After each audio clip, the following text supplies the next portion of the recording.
మరి ఎందుకు అరెస్ట్ చేశారు కవితక్కని? అదే లిక్కర్ స్కామ్ ఒకటైతే జరిగింది.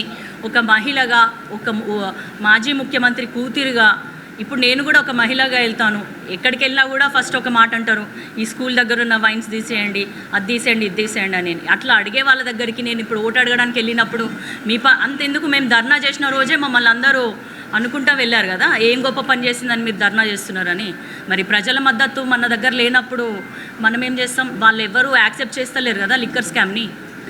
అసలు బీఆర్ఎస్ పార్టీ అభ్యర్థి ఎవరో ఎవరికి తెలీదు. ఆయన ఇక్కడ అయినా కూడా కాదు, కానీ రాజ్యాంగం మనకి ఇచ్చిన హక్కు ప్రకారం ఎవరు ఎక్కడి నుంచి అయినా పోటీ చేయొచ్చు.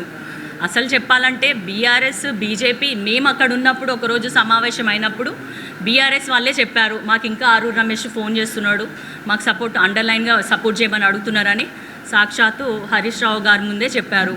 అప్పుడు కూడా అన్నారు ఏమని అంటే, మీరు ఎత్తకండి ఫోన్లు అని. మరి అట్లాంటప్పుడు ఇప్పుడు నేను కూడా బయటకు వచ్చేసాను.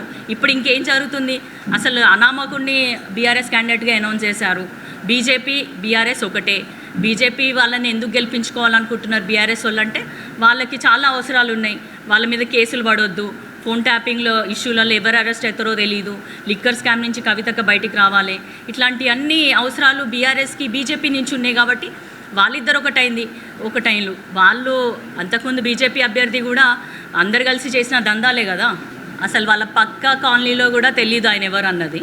ఇక్కడ బీజేపీ కానీ కాంగ్రెస్ కానీ, మా సీఎం గారు 3 సార్లు వచ్చారు, మన సీఎం గారు 3 సార్లు వచ్చారంటే అది వాళ్ళ బాధ్యత. పార్టీని గెలిపించుకోవాలి. ఎందుకంటే ఎట్లయినా రీజనల్ పార్టీలో గెలుపు ఓటములు చాలా తక్కువ, ఎవరు పట్టించుకోరు లోక్సభ విషయంలో.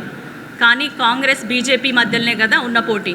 ఆ పోటీ కోసమే వాళ్ళు వాళ్ళ పార్టీ విధానాలు చెప్పుకోవడానికి, వాళ్ళ పార్టీ అభ్యర్థి గురించి ప్రచారం చేసుకోవడానికి వచ్చారు. అందులో తప్పేం లేదు.